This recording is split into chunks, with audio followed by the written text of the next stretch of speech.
On the 10th of October 1957, an accident occurred in the graphite-moderated nuclear reactors in the Windscale nuclear site in Cumbria, England. A fire broke out which burned for 3 days, releasing radioactive fallout across the UK and Europe.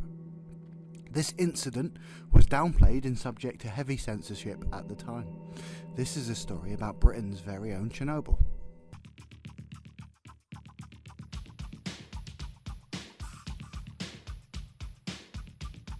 Morbid history, that's morbid.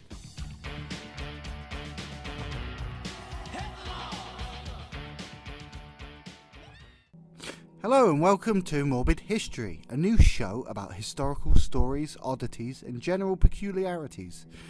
As someone with an interest in history and a brain that sucks up irrelevant facts like a sponge left in the sink, I thought it might be interesting to share some of the more interesting, weird and strange history tidbits that I have floating around in my brain. The stories may range from historical disasters, weird military ephemera, and all sorts of things. I have no formal education in anything history related, and I make no claims to be an expert on, well, anything basically. But I have an interest, and dear God I can talk. So I'm here to hopefully tell you about some stuff you've not heard, and failing that, entertain you with my nonsense. Anyway, with a transitional jingle, we will get on with the show.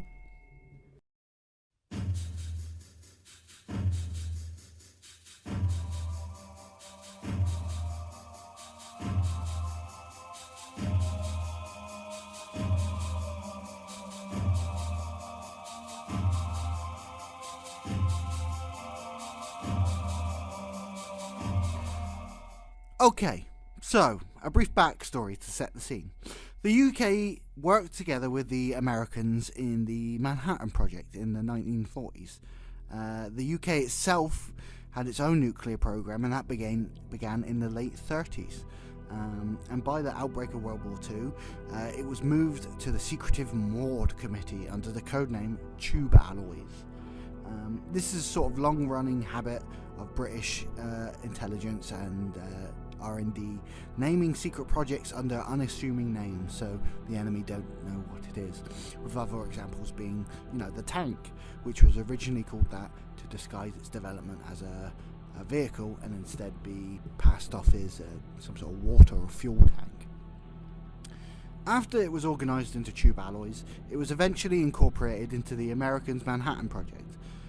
After the war ended, the relationship between the US and UK cooled somewhat when it came to the sharing of nuclear secrets, and the Yanks basically cut off the nuclear development information.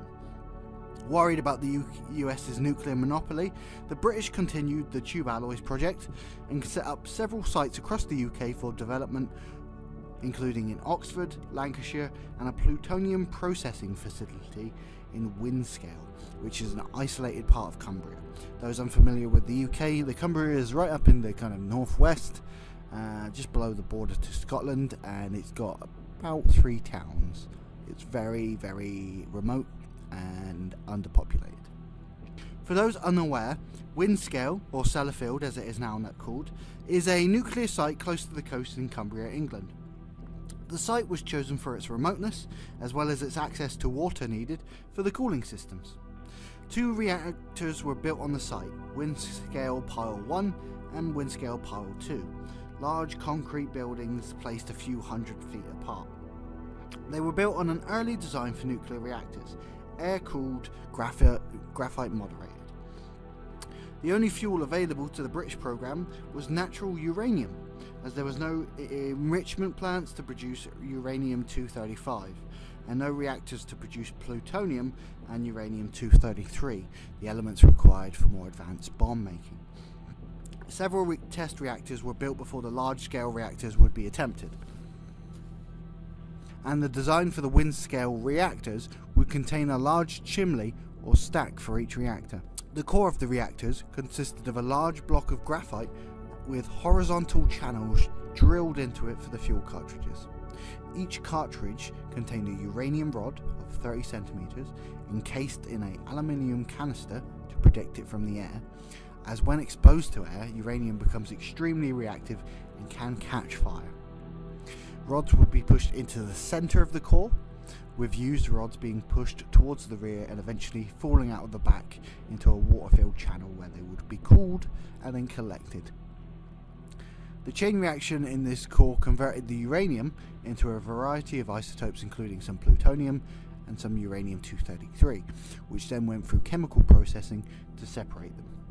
This plutonium would then be passed on for weapons and nuclear weapons purposes. Instead of having a water-cooled core, as most nuclear reactors have, with channels running through the graphite with the water going through, they instead went with an air cooling system, driven by convection down the big chimneys, which would drive coal air to cool the reactor, and this was also enhanced with large fans to increase the airflow. During construction, physicist Terence Price noticed the possibility of a fire risk. If a new cartridge was inserted too forcefully into the front of the reactor, it could split the one at the rear of the reactor, causing it to miss the relatively narrow channel containing the water that it was designed to fall into. This uranium could then catch fire, and fine uranium dust would be blown up the chimney and escape and contaminate the surrounding area. Reporting this at a meeting, he advised filters in the chimney. This was ignored as too difficult to deal with, but Sir John Cockcroft, who led the team building the reactor, had them ordered anyway. Since construction had already begun, they were unable to be installed at the bottom of the shafts and instead would be winched into position on top of the chimney once finished. The fears that Terence raised were correct, and during operation rods would regularly miss the water channel and needed to be pushed into the water, sometimes by a man with a broom. Again, this is very early days of nuclear science when it was very, very poorly understood. Once operational, Pile 2 began to rise in temperature almost immediately. Unknown to the British, the Americans and Soviets had discovered that when graphite is exposed to neutrons, it can suffer faults in its structure, leading to a build-up of energy. This energy, if undealt with, could escape spontaneously. The Americans had even warned the British project about issues like this, where the British design was built with a fatal flaw. The operators of Pile 2 were worried, and they attempted to fix the issue by heating up the core to beyond 250 degrees. When exposed to this kind of heat, graphite can reform to its natural state, and this would help reform the reactor. This was carried out at a regular basis at Windscale. In the 1950s, Winston Churchill was committed to creating a hydrogen bomb to keep up with the other superpowers, and Pile 1 was used to create the required trinitum, so Pile 1 was modified to accept enriched uranium. This made the reactor even more flammable. Workers on the test site started to raise issues with the new fuels, but these were ignored. After the first H-bomb test failed in 1957, even more pressure was applied to create more trinitum for testing, and so to increase the rate of production, the cooling fins on the fuel cartridges were reduced, which increased the temperatures but also increased enrichment rates. They were also able to increase the amount of fuel in each cartridge due to this. After a first successful production run on Pile 1, full-scale production began, but the scientists had raised the temperature of the reactor beyond its design specifications, causing hot spots to develop in the core. These were unable to be measured by equipment on the outside.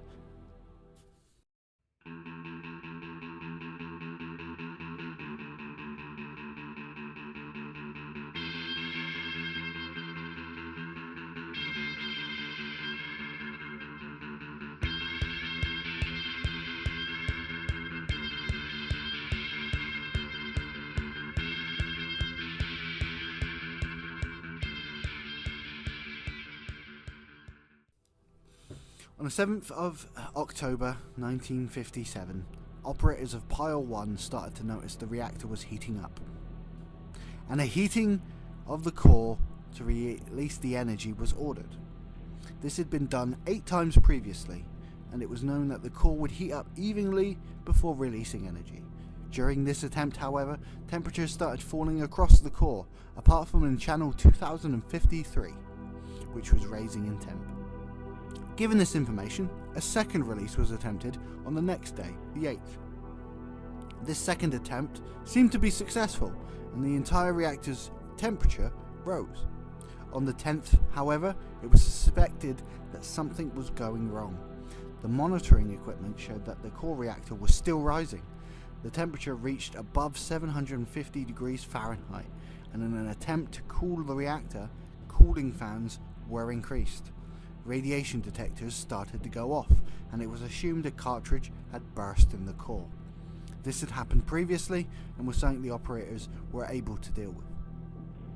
However, the cartridge had not just burst, but it had caught fire inside the core. This was located in channel 2053, and this was the cause of the rising temperature. The scientists and engineers were not aware of this. Instead of cooling the reactor, the increased airflow by the fans actually fed the fire. The fire then spread to surrounding fuel channels, and soon radioactivity was starting to spike. Workers arriving for their next shift noticed smoke coming out of the cooling chimneys. Attempts to observe the core were unsuccessful, and so 2 workers, including Tom Hughes, the second in command for that shift, clad themselves in protective gear and went to the face of the reactor. They were able to see that the fuel rods were glowing with heat. This was when it was realized that the reactor was in fact on fire. Reactor manager Tom Toohey then proceeded to don protective gear and climb the 80-foot ladder to the top of the chimney, exposing himself to large amounts of radiation to report that the fire was visible down the chimney. Initially, they were unsure how to proceed. First, they attempted to blow out the fire with fans, but this had just fed the flames and increased the fire. The 2 workers who had entered to see the face of the reactor had started to eject undamaged rods, and even attempted to bludgeon some melted cartridges out of the reactor with poles from a nearby scaffold site. But the melted rods did not budge, and the scaffold pipes started to melt inside the core. At this point, the fuel rods were turning to a white-hot liquid. The next attempt was to extinguish the fire using carbon dioxide, but due to issues with delivery, it had almost effect on the fire. On the morning of the 11th of October, 11 tons of uranium were now burning, and temperatures were reaching more than 2,400 degrees Fahrenheit, and the shielding around the reactor was in risk of collapse. Faced with this, Toohey suggested using water, which was a risky gamble as the molten metal could react with the water and explode. With little other options, they decided to go ahead with the plan. Toohey once again went into the reactor and listened as the water was run, hoping not to hear a reaction between water and metal. Ultimately, the water plan was unsuccessful in killing the fire. At this point, with their options running out, Toohey then ordered everyone out of the building except himself and the fire chief, and he shut down all cooling and ventilation to the reactor. The local area was preparing to be evacuated, and this was the operator's last gamble on how to defeat the fire. Several times he climbed the stack and watched as the fire was slowly smothered by the lack of fresh air circulating the core. Despite his exposure to the reactor, Toohey lived until he was 90 years old. So, to excuse the pun, what was the fallout from this incident? Well, radioactive material was spread across the UK and Europe. With iodine-131 being the main element released, the worry about it contaminating humans was high, and following contaminated milk samples taken from the surrounding area, a milk ban was placed for a 200 square mile area, but no one was evacuated. The official report into the incident was ordered to be heavily censored by the then Macmillan government, and was not released in full till 1998. In total, it is estimated that 33 fatalities happened as a result of the fire, and an estimate of 100 people to be affected over the next 50 to 100 years. The reactor itself was unsalvageable, and after removing the remaining fuel rods, the reactor was sealed and left intact. Decontamination and processing of the site began in 2008 and is still underway. It would be the worst nuclear reactor accident until the 3rd Mile Island incident in 1979. So that was the story of Windscale, the British Chernobyl that has been swept under the rug. Thank you very much for listening. Join me next time for another bit of morbid curiosity. Bye bye.